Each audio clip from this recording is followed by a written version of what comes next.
Hi there, welcome to Who's Who and What's New in 2022, the Language Arts Edition. I am so excited to be here with you today. My name is Martie Hoofer. I'm the Keep Indiana Learning Manager, and I come to you with 11 years of middle school classroom experience. There is never a dull day in a middle school classroom.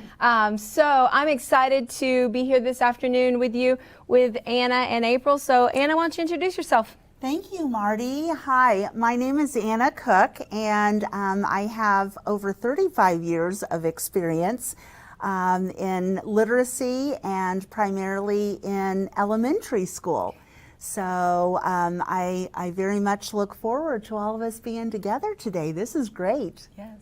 And I'm April Long, and this is my 16th year as an English teacher, and I've taught mostly high school, and I am half and half in a brick and mortar and have been teaching online for 7 years now. I teach for Indiana Online Academy, and I'm thrilled to be here and talk about books. I love the variety of experiences we bring to the table, from elementary to middle to high school to online to brick and mortar. I just love the variety.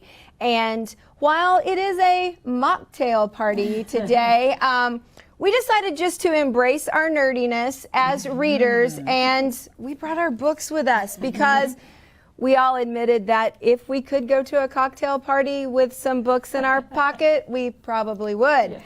That would make us very happy. It would. I would be so much more comfortable, even if it was just in my pocket, even if it's like a friend. But before we get into our books, one thing we want to talk about is what are some of the needs you're hearing from ELA teachers right now? I don't know which one of you wants to take that first, but what do you feel like they're needing?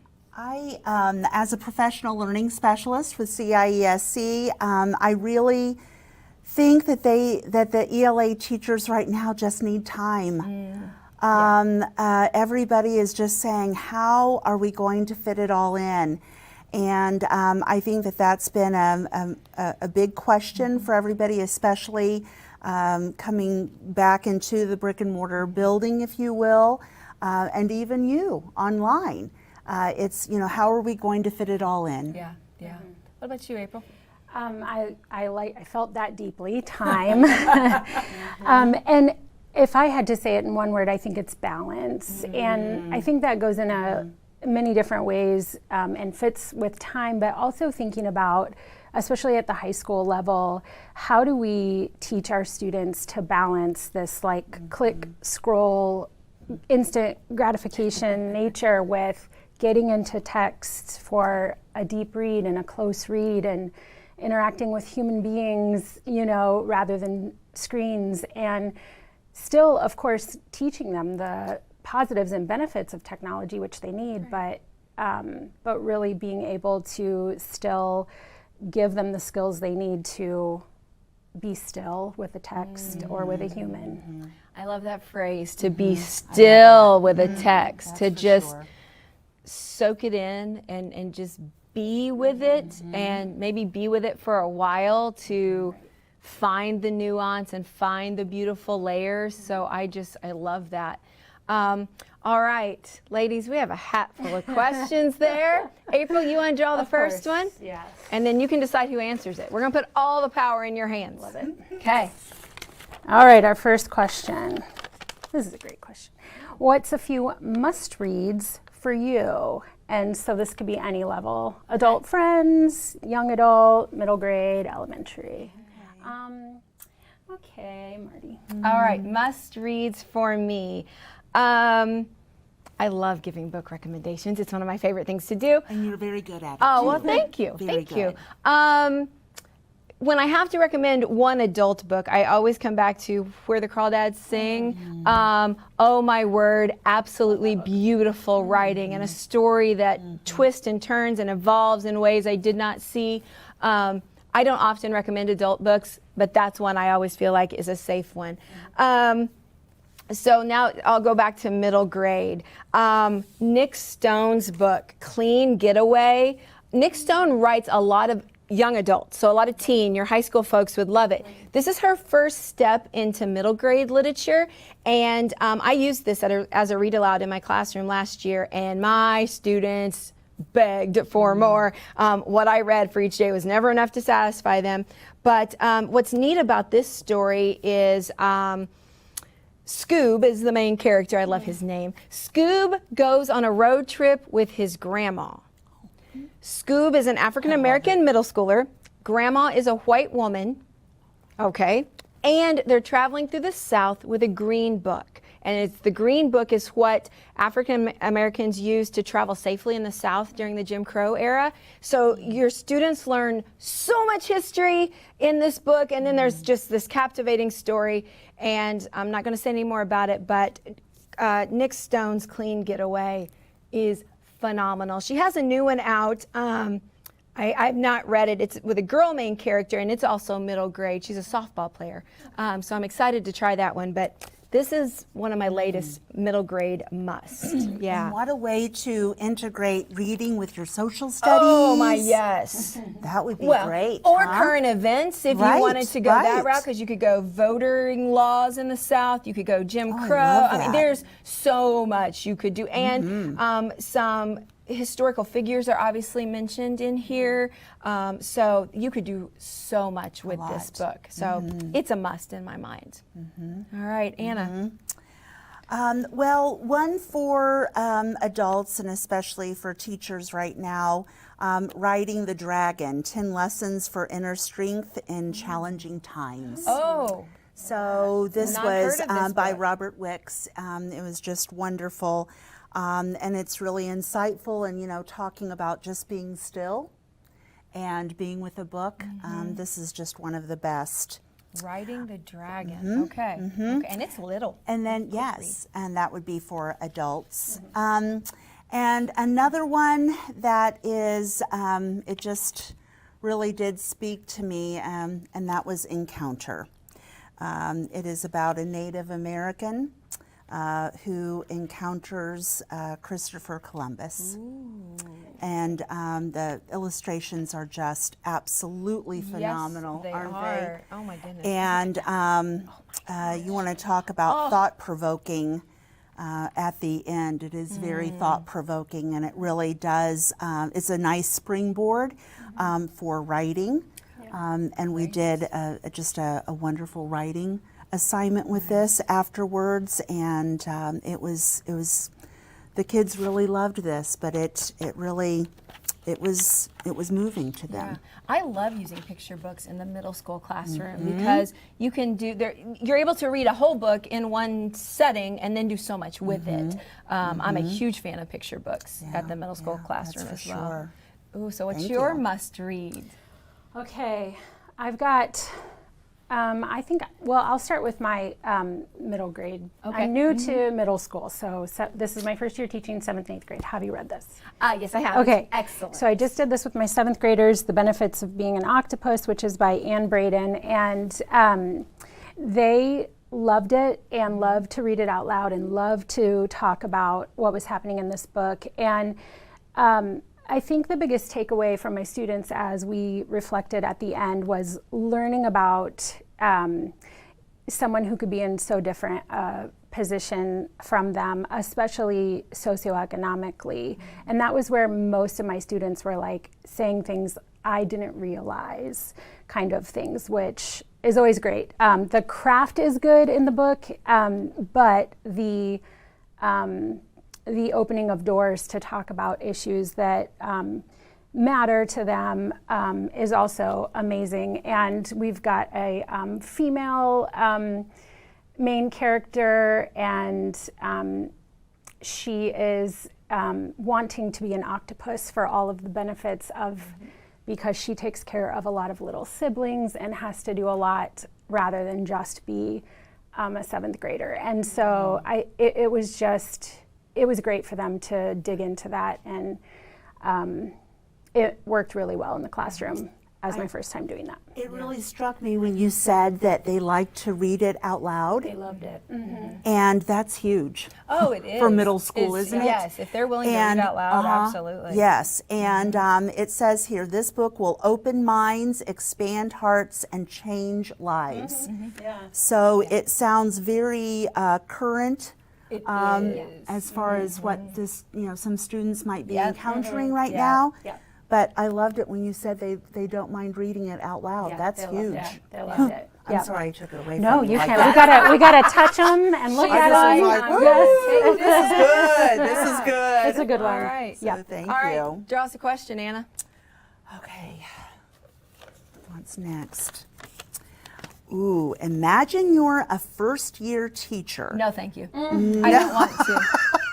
We blocked that. We blocked that from our memory. Imagine you're a first-year teacher, knowing what you know now. Who would you want as a mentor that first year?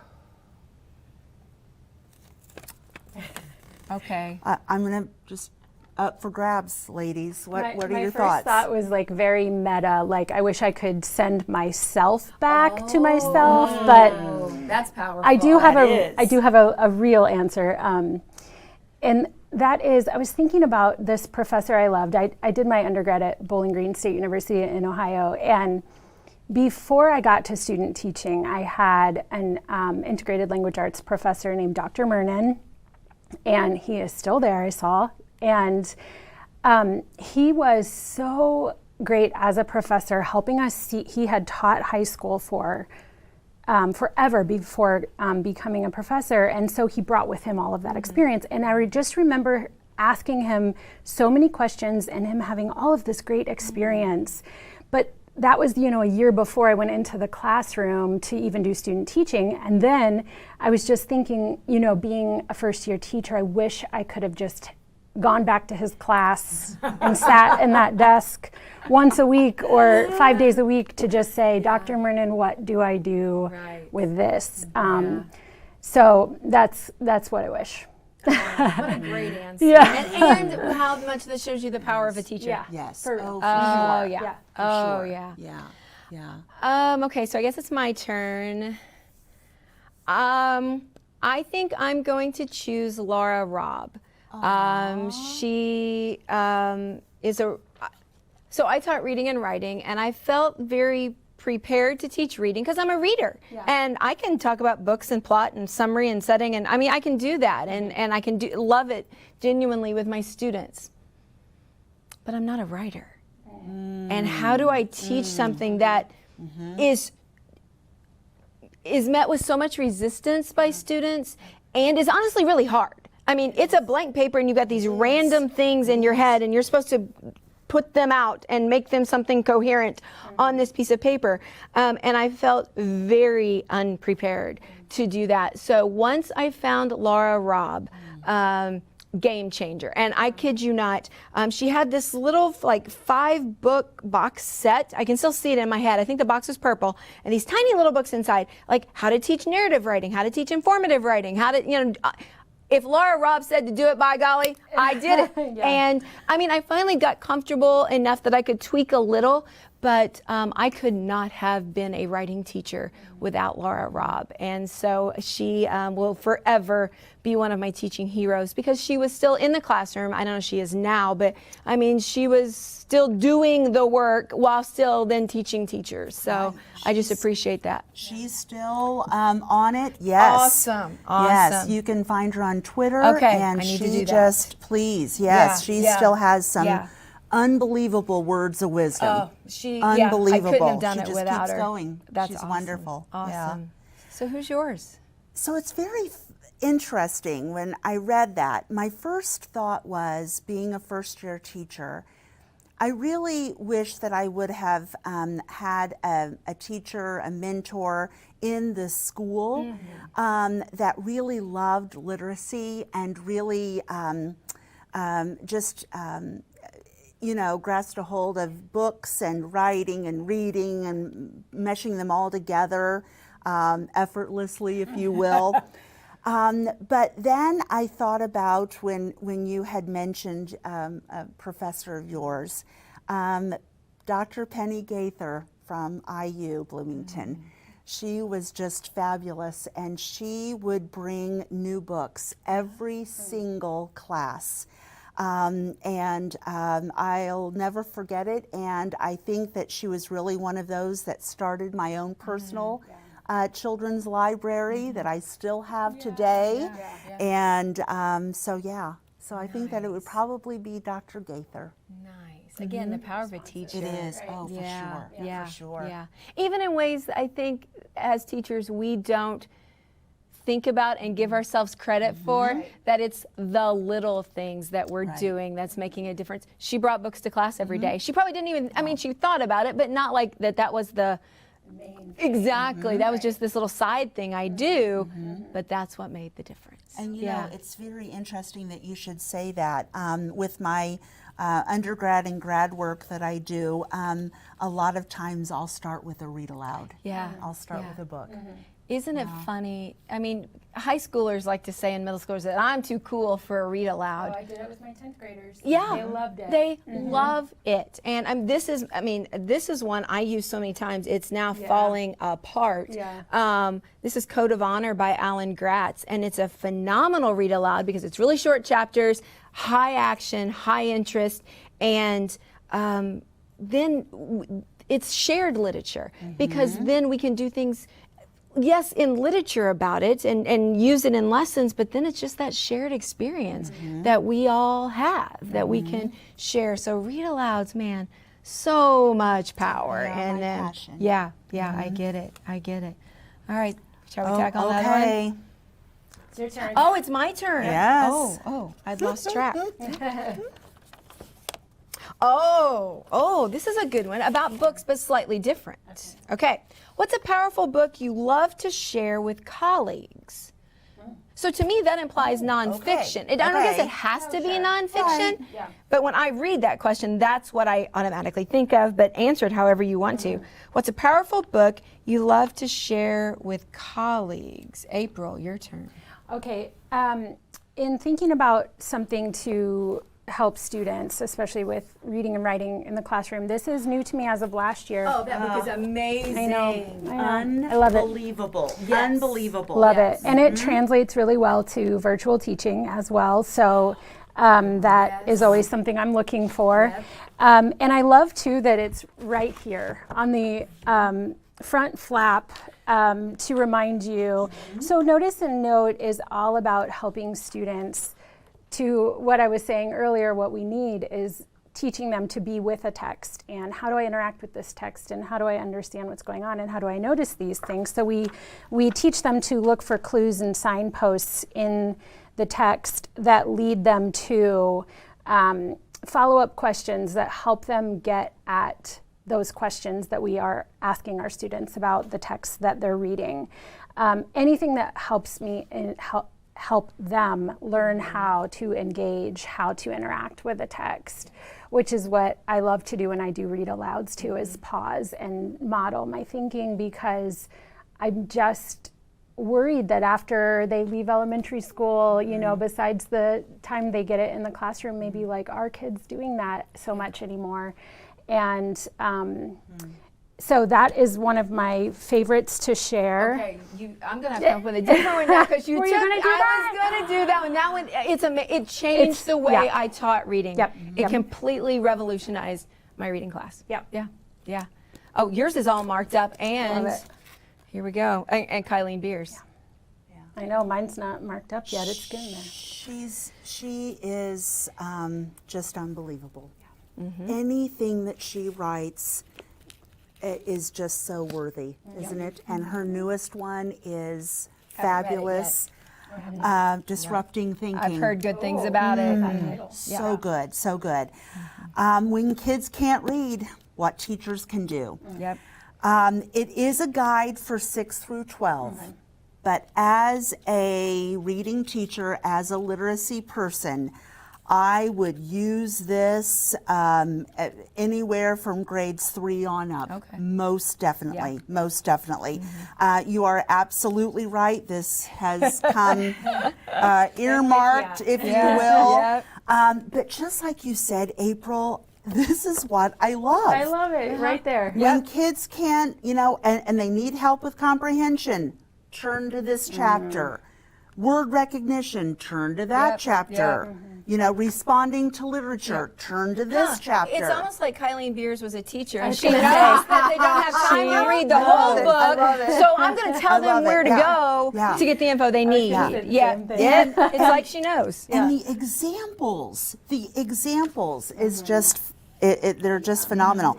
But the thing that also really did, strike a chord with me, especially for secondary teachers, is she had a student named George. And George struggled with reading. And she writes a letter to George after every single chapter and says, George, I wish I would have done, I know. I wish I would have done this. Oh, gosh, yeah. Or George, I wish I would have done that. Oh, how personal. Oh. This is Okay. fabulous. Well, I'm gonna go. Sorry, no, Martie. no. Your So second? Do we want to go no, to another? no. I Okay. found one that wasn't Kylene Beers. Okay. So Linda Reeves, the Quick Red Handbook. It does not come spiral bound. It's a regular book that I took to Staples or Office Depot. That was They a smart idea. chopped off the edge, spiral bound it for me, idea. and part of what's hard about being a language arts teacher is you need mentor texts. That means you have to find the mentor text. They're already in here for you with ideas of what to do with I them. love that idea. This is another book that I can point to and say, it changed the way I taught writing. So giving some credit to Laura Robb, who got me started so I wasn't drowning. Then once I wasn't drowning, Linda Reef allowed me to go kind of to the next space with tying together the reading and the writing a little bit better. So text. yeah, 100 mentor texts to jumpstart your students' thinking and That's what writing. they need. Yes, They need I mean, to see what does that look right, like. and even comic strips sometime. And yeah, what's it look like? And what do you mean this is what you want? So everything from excerpts from The Hitchhiker's Guide to the Universe, so some classic text, to there's Kwame Alexander's Crossover, which I have laying right here as one of my favorite books. So from older text to more modern text, modeling for kids, giving them good examples to look at, and then making it so that I could, bend it up. Maybe the best $5. That's a tip I'm taking with me today. Is to that's chop it. off Yes, everything. yes. Good And idea. they didn't look at me like I had three love it. heads when I took it in. Other people must do must this. do it. Yeah. And like I said, $5, Oh, I $7. can't believe that's only how much it was. I would have paid a whole lot more for this lovely little spiral that's a great bind, but idea. the Quick Red Handbook, Okay. a must, Great a wrap. must. All right, we have just a few minutes left. Do we do one more question, ladies, and do it like speed round? Okay, Like go. let's do it. Okay, you I can't think talk. it's our last one It's our anyway. last one. All right. Okay, so similar. Who are authors or books, I think we can say, that you would love to share with kids? So you've got a student that's looking for something, just started reading, or loves an author. Can I start? You start. Go for it. Quick and Dawn summary, just go. Dawn and Audrey Wood. So long time ago, but they have got some unbelievable books that the kids remember, and the kids want to read over and over and over again because they've got that repeatable pattern. And if this is not, yes, tells you how much. How much the kids enjoy reading. Dawn and Audrey Wood. Okay. Great. Go ahead. All right. I'll be quick. We Beat the Street. Kids don't like nonfiction. They love this book. Three guys who meet on the streets of Baltimore, I believe. This is nonfiction, and they go on to become doctors. You can still follow them on Twitter. When we read this in class, my kids had questions. We tweeted them to him. He answered them. Amazing. And that's on the back? Yes, It shows that's who they are. who they are. Alan Gratz, if you got a kid who doesn't like to read, I guarantee you hand them any Alan Gratz book, they will be sucked in. And if not Alan Gratz, Kwame Alexander is another, if they don't want to read, here, just take this. Tomorrow they'll come back and say, okay, yeah, that was really good. Do you have another one? Because I've had it happen. So Kwame and Alan Gratz are my two, okay, I guarantee I can suck into reading with one of these guys because they're just great. amazing. Okay. Thank you. Okay, I'm going to go. Well, I do think I noticed we both have a Paul Fleischman seed, folks. I would say for reluctant readers to send them to this because it's short, but it packs a punch. it's got perspective, it's got cultural differences, it's not intimidating. So something like this is great. And then I do have, August Wilson. This would be for more high school. And so August Wilson is a playwright, and he wrote a play for every decade of the 20th century. And this one I did with my 10th graders, and it went over really well. And it has been since made into a movie, so you might have heard of it. I like this because sometimes students too are reluctant about plays, but this one's really accessible. We read it out loud and chose parts, but it is about fathers and sons, and it's about the Black experience in America. So we're, again, like opening doors and opening conversations and giving new perspectives. And it's also just such a great way to enter into conversations with your students about relationships, which seems like a tricky topic, but they want to talk about it. Yeah. And so I love this as sort of an underdog of recommendations. And if they like him, then there's a slew more of his plays that kind of take you through each decade, which is also cool to talk about other historical stuff. Love it. Oh, ladies, what a great time of conversation. We want to thank Terrace Metrics for sponsoring this. What a wonderful conversation of sharing all kinds of... I know, this went way too fast. So we could talk forever, and we didn't touch all of our books because we still have piles. But so many great resources for so many different levels. Thank you, those of you online, for joining us. Cheers, ladies, to New Year. Cheers. Happy reading. Time and Yes. balance. Yes, balance. Yes, find something great to read. Happy New Year, and thank you for joining us.